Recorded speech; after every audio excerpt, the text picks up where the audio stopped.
नमस्कार दोस्तों, बहुत बहुत स्वागत है आपका मेरे चैनल में। और आज मैं आपको लेकर जाने वाला हूँ उत्तर प्रदेश के आगरा शहर से लगभग 40 किलोमीटर दूर फतेहपुर सीकरी में।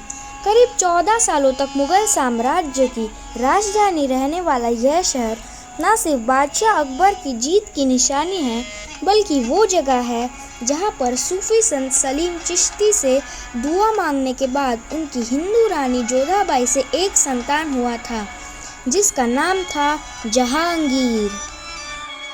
आगरा के पास स्थित फतेहपुर सीकरी एक ऐसा शहर है जो समृद्ध इतिहास को संजोए हुए है। फतेहपुर सीकरी 16वीं शताब्दी में बनवाया गया एक शाही शहर है। इसे 1571 मतलब 1571 में मुगल बादशाह अकबर ने बनवाया था।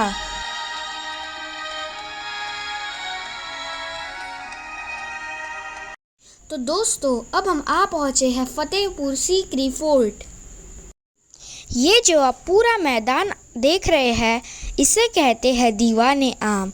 यहाँ पर बादशाह अकबर आम आदमियों से मिलकर उनकी बातें सुनने के लिए आया करते थे। यहाँ पर लोगों को बैठने के लिए कारपेट लगाई जाती थी और गर्मियों के समय यहाँ तंबू लगाए जाते थे। जो भी बड़े लोग होते थे वो ऊपर बैठा करते थे और यहाँ पर एक जाली हुआ करती थी, जिसके दूसरी तरफ बादशाह अकबर बैठकर आम आदमियों को सुना करते थे। यहीं पर वो न्याय करते थे और जो भी लोग गलत होते थे उनको हाथी के पैरों तले कुचलकर मरवा दिया जाता था। यहाँ जो आप सामने पत्थर देख रहे हैं, वह बादशाह अकबर ने अपने पसंदीदा हाथी को बांधने का इंतज़ाम किया हुआ था। बादशाह अकबर यहाँ 1571 से लेकर 1585 के बीच रहे थे। साल 1573 में उन्होंने गुजरात जीतने के बाद इस शहर का नाम रखा था फतेहपुर सीकरी। बादशाह अकबर का जन्म 15 अक्टूबर 1542 उमेरकोट में हुआ था। साल 1524 में भारत में मुग़ल आए और सबसे पहले मुग़ल बादशाह बने बाबर। बाबर ने भारत में कई युद्ध लड़े और उनको जीता।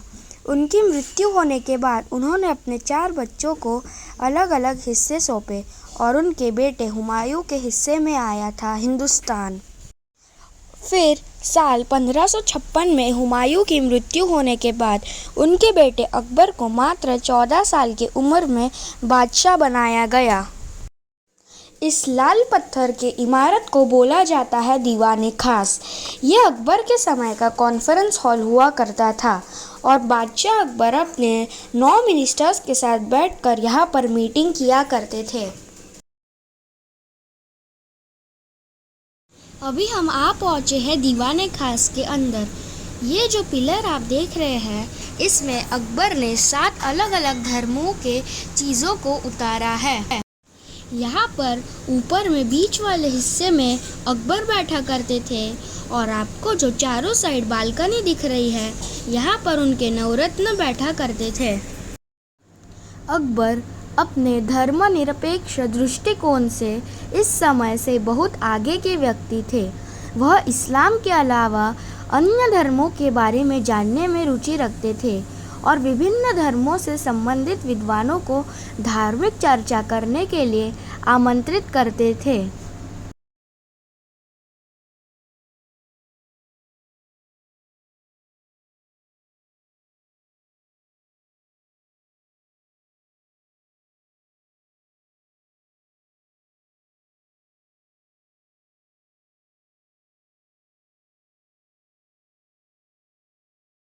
ये बिल्डिंग जो आप देख रहे हैं वो है खजाना महल। यहाँ पर उस ज़माने में 24 बॉक्स बनाए गए थे। ये उनकी खजाना रखने की जगह हुआ करती थी। अकबर की 3 रानियाँ थी और वो उनके साथ यहाँ पर लुका छुपी भी खेला करते थे।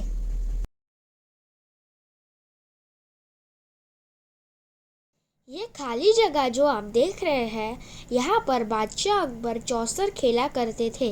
यहाँ पर गोटियों की जगह पर दासियाँ खड़ी रहती थी और कोई चाल चला करते थे तो दासियाँ डांस करके चालों को चला करती थी।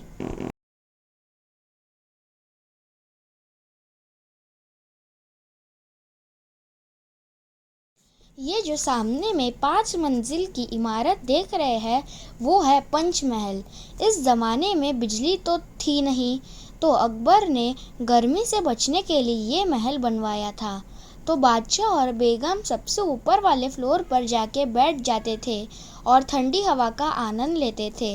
इस जगह को हवा महल या गर्मियों की जन्नत भी कहा जाता है। ये जो इमारत आप देख रहे हैं, इसके नीचे वाले हिस्से में कनीज़ों यानी दासियों के बच्चे पढ़ने के लिए आया करते थे। यहाँ आप देखेंगे कि सारी जो छतें हैं वो नीचे है, क्योंकि ये वास्तु के हिसाब से बनाई गई थी।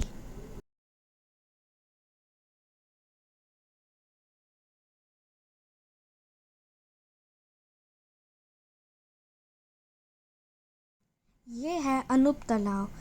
इसे बनवाने का मुख्य कारण था तानसेन की आवाज़ की गूंज पाना।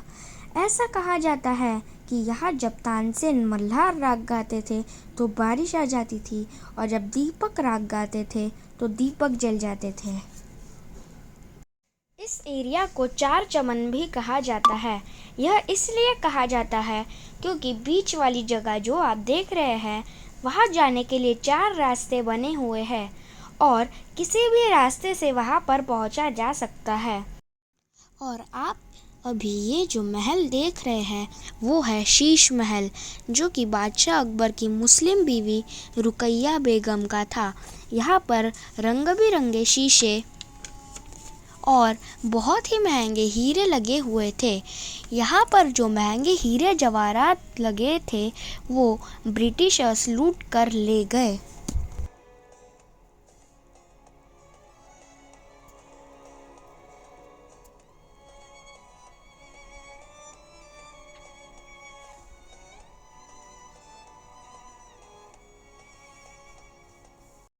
और अब हम आ पहुँचे हैं बादशाह अकबर की क्रिश्चियन वाइफ के महल में, जिनका नाम था मरियम ज़मानी।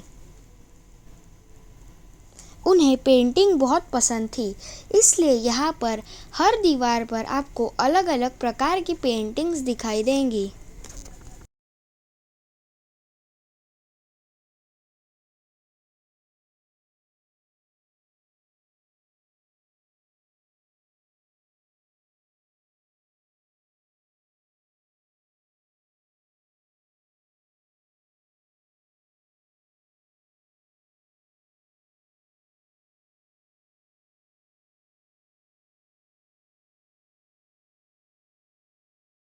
तो चलिए दोस्तों, अभी मैं आपको बादशाह अकबर की हिंदू रानी जोधाबाई के महल में ले चलता हूँ। जोधाबाई के 2 महल हुआ करते थे, समर पैलेस, विंटर पैलेस। दोस्तों, समर पैलेस की कुछ खासियतें हैं। एक तो इसके ऊपर जो मटेरियल लगा है वो बहुत ही ठंडा है, और इसके पीछे दीवारें नहीं हैं बल्कि जालियाँ लगी है ताकि वेंटिलेशन अच्छा रहे। और विंटर पैलेस की बात करें तो इसे दीवारों से पैक किया गया है, और इसके ऊपर मटेरियल जो लगाया गया है वो सूरज की रोशनी पड़ने पर अंदर के कमरे को भी गर्म करता है। ये जो सामने वाला हिस्सा आप देख रहे हैं, ये वो मंदिर है जो बादशाह अकबर ने जोधाबाई के लिए बनवाया था।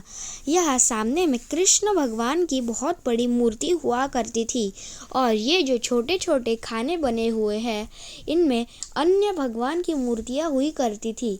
यहाँ पर दीवारों पर आप हिंदू डिज़ाइंस देख सकते हैं।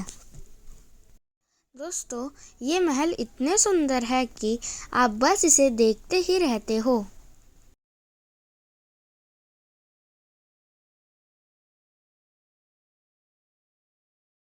दोस्तों, ये जो दरवाज़ा आप देख रहे हो ये अकबर के ज़माने का है। इसमें की लकड़ियाँ और लोहा दोनों भी उसी ज़माने के हैं। तो दोस्तों, अभी तक का सफ़र जो आपने मेरे साथ तय किया वो था सीकरी शहर। तो चलिए दोस्तों, अभी चलते हैं फतेहपुर देखने।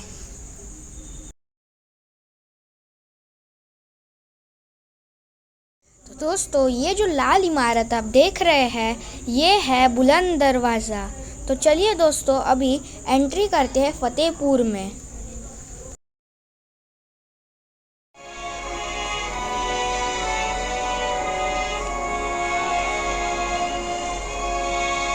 है फतेहपुर का मेन एरिया।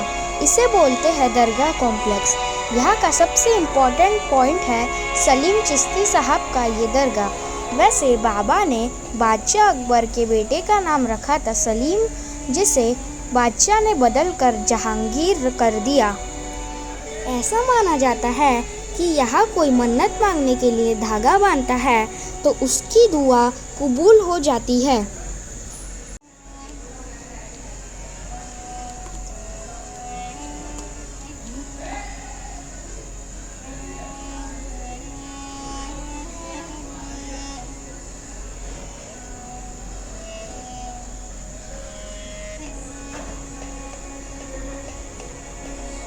यहाँ सामने जो आप देख रहे हैं वो ग्रेवयार्ड है, जो चिश्ती परिवार का कब्रिस्तान है।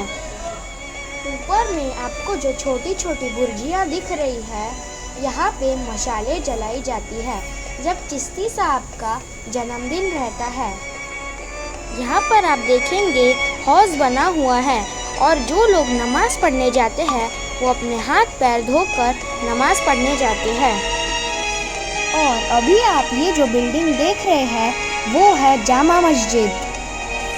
ये है बुलंद दरवाज़ा, जिसको दुनिया का हाईएस्ट गेटवे के नाम से भी जाना जाता है। ये दरवाज़ा बादशाह अकबर ने अपनी गुजरात जीत के याद में बनवाया था। ये दरवाज़ा 176 फीट ऊंचा है।